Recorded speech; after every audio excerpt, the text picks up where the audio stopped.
자, 이번 시간에는 우리 표준 차트에 대해서 같이 한번 살펴보도록 하겠습니다. 자, 표준 차트의 첫 번째 거 보니까 이제 세로막대형 차트가 있고 가로막대형 차트가 있습니다. 세로막대형이다, 가로막대형이다. 얘는 가로로 표시할래, 세로로 표시할래 그거예요. 뭐를 세로로 표시하고 뭐를 가로로 표시하냐? 우리가 나타내고자 하는 값 있죠? 그거를 이제 세로로 표시할래, 값을 가로로 표시할래 그거예요. 그래서 얘네 둘 다 똑같아요. 각 항목 간의 값을 막대기 길이로 비교 분석할 때 그때 이제 사용하는 차트가 세로막대, 가로막대예요. 여기서 이제 값을 이제 수직으로 나타내냐, 값을 이제 수평으로 나타내냐, 거기에 따라서 이제 가로, 세로 나눠지는 거고요. 그 다음에 이제 꺾은선형 차트요. 꺾은선형이다 그러면 지금 그림처럼 이렇게 생긴 거죠. 얘는 이제 일정 기간 동안 데이터가 어떻게 변하는지 그 추세를 확인할 때 이제 사용하는 거예요. 예를 들자면 이제 뭐 회사에서 매출액하고 순이익, 비용 이거에 대해서 이제 연도별로 어떻게 변하는지 그런 것들을 이제 확인할 때 사용하는 게 꺾은선형이요. 그래서 얘는 연속적인 값이 어떻게 변화되는지 그거를 표현하는 것으로 변화율에 이제 중점을 두고 표현하는 것을 보고 우리가 꺾은선형 차트라고 그렇게 합니다. 그래서 꺾은선형이다, 가로다, 세로다 이런 건 여러분들 많이 보셨잖아요. 그죠? 그 다음에 이제 원형 차트요. 원형 차트다 그러면 이것도 되게 많이 봤죠. 우리 선거할 때마다 보잖아요. 그죠? 얘는 전체 항목의 합에 대한 각 항목의 비율을 나타내는 그런 차트를 보고 우리가 원형 차트라고 하죠. 이 원형에 보게 되면 이렇게 나눠져 있죠. 조각들이 나눠져 있죠. 이 조각을 서로 전부 다 분리도 할 수 있고요. 일정 하나의 이 조각을 따로 떼어낼 수도 있습니다. 그리고 이 차트 원형이기 때문에 이 첫 번째 조각을 회전도 시킬 수 있어요. 그때 회전시킬 때는 0도부터 360도까지 그렇게 우리가 회전도 시킬 수 있습니다. 근데 이 원형 차트 같은 경우에는 가장 중요한 게 얘예요. 항상 몇 개의 데이터요? 한 개의 데이터 계열만 가지고 있어요. 그래서 가로축이다, 세로축이다 그런 축이 없습니다. 그래서 얘는 한 개의 데이터 계열에 대해서만 표시한다. 이거 꼭 기억하셔야 돼요. 꼭. 분산형 차트다. 그럼 지금처럼 그림으로 보게 되면 이런 식으로 생긴 거고요. 가로, 세로 좌표에 의해서 이루어진 한 계열로 두 개의 숫자 그룹을 나타낼 때 분산형 차트를 씁니다. 얘는 이제 데이터의 불규칙한 간격이 됐든 묶음이 됐든 그런 걸 보여주는 거예요. 주로 이제 과학이나 공학용 데이터 분석 등에서 이제 사용되는 그런 차트를 보고 우리가 분산형 차트라고 합니다. 얘는 이제 데이터 요소수가 많을 때 그때 이제 차이점보다는 요소 간에 얼마가 차이 나냐 그걸 알아보기보다는 유사점을 표시하기 위해서 이제 사용되는 차트가 우리 분산형 차트요. 자, 이 그림이 이제 영역형 차트요. 얘는 이제 아래쪽에 보니까 시간이 쭉 작성이 되어 있죠. 이렇게 해서 시간대별로 방문자 수 대비해서 이제 판매 수량이 몇 개인지 그거 이제 나타낸 거예요. 이런 거 나타낼 때 쓰는 게 우리 영역형 차트입니다. 자, 여기 보니까 이제 나왔죠. 시간에 따른 각 값의 변화량을 서로 비교할 때 사용되는 거고요. 얘는 전체 영역하고 특정 영역을 서로 비교해서 전체와 이제 부분 간의 관계를 그렇게 나타낼 때 쓰는 게 영역형 차트입니다. 그 다음에 이제 도넛형 차트요. 얘는 이제 도너츠 모형으로 생겼죠. 얘는 전체에 대한 각 부분의 관계를 비율로 그렇게 나타내서 각 부분을 비교할 때 이제 사용되는 차트를 보고 얘기하는 거고요.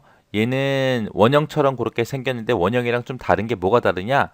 얘는 이제 여러 개의 계열을 가질 수 있다는 거예요. 원형 차트 같은 경우에 딱 한 개의 계열에 대해서만 표시할 수 있다 그랬죠. 근데 도넛형은 여러 개의 계열을 가져요. 그게 달라요. 그러니까 이거 정확하게 기억하셔야 돼요. 원형하고 도넛하고 이제 헷갈릴 수 있거든요. 원형은 한 개의 계열에 대해서만 표현할 수 있고요. 도넛형 차트다라고 하게 되면 이제 여러 개의 계열을 가질 수 있더라라는 거 기억하시면 돼요. 얘도 마찬가지로 원형처럼 첫 번째 조각을 0도부터 시작해서 360도까지 회전시킬 수 있어요. 그리고 도넛형은 가운데 보면 구멍이 뚫려 있죠. 이 구멍의 크기도 우리가 조절할 수 있습니다. 0%부터 100%가 아니에요. 왜? 0%다 그러면 차트가 표현이 안 될 거 아니에요. 100%다 그러면 꽉 차버리니까 구멍이 없어질 거 아니에요. 그죠? 그래서 10%부터 시작해서 90%까지 그 사이의 값으로 구멍의 크기를 조절할 수 있습니다. 여기서 이제 여러 개의 데이터 계열을 갖는다 그랬는데 이게 무슨 말인지 좀 보세요. 자, 이런 식으로 해서 이제 각 항목 여러 개의 계열을 사용할 수 있다는 거예요. 자, 이 그림에서 보듯이 이렇게 중간중간에 이제 도넛이 여러 개가 이제 겹쳐져 있죠. 그래서 여러 개의 데이터 계열을 가질 수 있는 게 우리 도넛 차트입니다. 그 다음에 이제 방사형 차트요. 방사형 차트도 일단 그림 먼저 보자고요. 자, 방사형 차트가 이런 거예요. 이런 형태의 그래프 여러분들 많이 보셨죠? 인적성 검사하게 되면 이런 결과를 보여주잖아요. 그죠? 여기서는 이제 요 가운데를 중점으로 해서 이제 내 능력만큼 쭉쭉쭉 뻗어나가는 거죠. 이게 이제 방사형이요.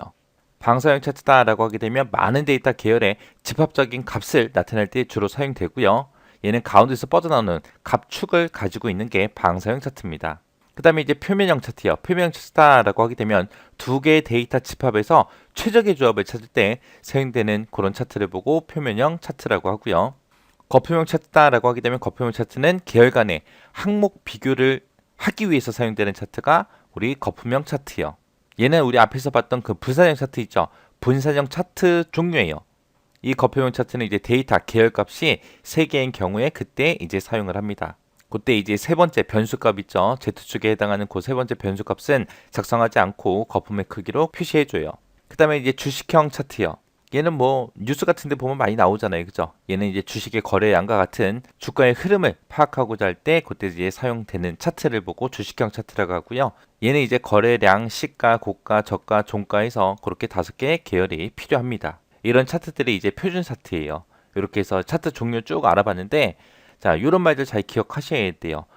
두 데이터의 집합에서 최적의 조합을 찾을 때 사용하는 차트가 뭐냐? 그런 식으로 물어봐요. 많은 데이터가 있을 때 그때 집합적인 값을 나타내는 게 뭐냐? 이런 식으로 해서 이제 시험 문제 물어봅니다. 여기서 이제 여러분들이 꼭 기억하셔야 되는 게 꺾은 선형 차트, 그리고 원형 차트, 거품형 차트요. 원형 차트에서는 한 개의 데이터 계열만 사용할 수 있다라는 거 꼭 기억하셔야 돼요. 자, 특수 차트 해보게 되면 지금 첫 번째 거 이중축 차트가 나왔어요. 얘는 말 그대로 축이 2개인 거예요. 이중인 거예요. 2개인 걸 보고 얘기합니다. 지금 이 그림처럼 여기에 원래 세로축이 있죠. 그 반대쪽에 보니까 또 축이 하나 더 있습니다. 얘를 보고 보두축이라고 우리가 불러요. 그래서 얘는 언제 사용하냐? 지금 여기 점수 보니까 70점부터 시작해서 100점까지로 돼 있습니다. 여기 이 점수는 0점부터 시작해서 100점까지를 나타낼 수 있는 항목이죠. 그리고 여기 보니까 이제 뭐 출석 점수다라고 해서 0부터 시작해서 10위까지 있어요. 0부터 12. 얘는 얘랑 보게 되면 지금 데이터의 값이 엄청나게 많이 차이 나잖아요. 이럴 때 이제 사용하는 게 이중축 차트요. 해서 특정 데이터 계열의 값이 다른 데이터 계열의 값과 현저하게 지금처럼 많이 차이가 날 때 그때 사용하는 차트를 보고 이중축 차트라고 합니다. 그래서 요 말 잘 기억해 두셔야 돼요. 자, 그럼 이중축 차트 한번 직접 만들어 보자고요. 자, 지금처럼 이런 데이터가 있고 이렇게 차트가 이미 작성돼 있네요. 그죠? 자, 여기 보니까 중간개말 점수가 있고 출석 점수가 있습니다. 중간개말고사 점수는 지금처럼 이렇게 점수가 쭉 나열되어 있고요. 그 다음에 출석 점수다 그러면은 지금 이게 되게 조그맣게 돼 있어요. 왜요? 두 개의 데이터 계열의 값이 현저하게 많이 차이가 나기 때문에 그런 겁니다. 자, 그래서 요 출석 점수가 들어있는 요 막대기 있죠? 요 막대기들을 이쪽에 축을 하나 새로 만들어서 그렇게 표시를 할 거예요. 자, 이 출석 점수가 초록색이죠. 초록색을 클릭해주면은 초록색 막대기가 다 선택됩니다. 그 상태에서 마우스 오른쪽 버튼 누르고요. 데이터 계열 서식으로 들어가 주면 됩니다. 데이터 계열 서식에 들어가게 되면 지금처럼 계열 옵션 하고 나타나고요. 여기 보게 되면 데이터 계열 지정하고 나오죠. 기본 축을 사용할래, 보조 축으로 만들래, 그거요. 그래서 우리는 보조축으로 만들 거니까 보조축을 선택해주고 닫기를 눌러주면 됩니다. 그러면 이 출석 점수가 막대기가 좀 길어졌죠. 다른 것처럼. 그래서 여기 보조축으로 이렇게 수치가 나타나고 출석 점수가 그렇게 표시가 됩니다. 이렇게 해서 이제 이중축으로 만들어주면 돼요. 자, 그 다음에 이제 혼합형 차트요. 혼합형 차트다 그러면은 지금 이 그림처럼 이렇게 하나의 차트에 2개 이상의 차트를 표현하는 걸 보고 우리가 혼합형 차트라고 하고요.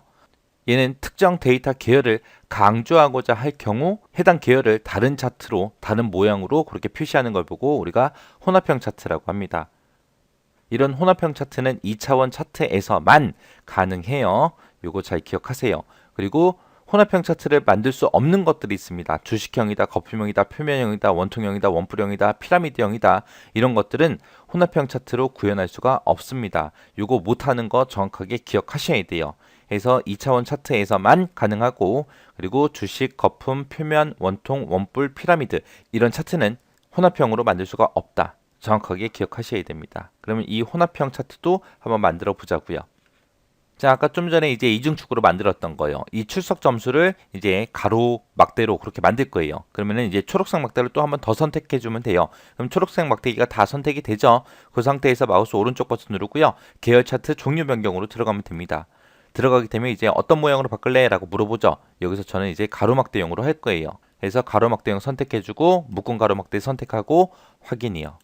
그러면 지금처럼 하나의 차트에 이렇게 두 가지 형태의 차트가 표현이 됩니다.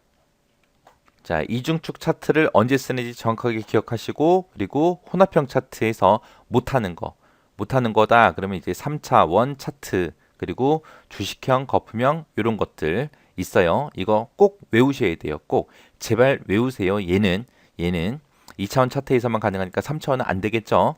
이거 꼭 기억하시고요. 그리고 혼합형이랑 같이 이제 추가로 더 기억하셔야 될 게 있습니다. 이거 말고 이제 또 추세선 있죠. 추세선에서 사용할 수 없는 차트 있다 그랬어요. 그죠? 그것도 꼭 외우셔야 돼요. 그래서 추세선을 사용할 수 없는 그런 차트, 혼합형으로 작성할 수 없는 차트, 이 두 가지는 반드시 외우고 지나가시기 바랍니다.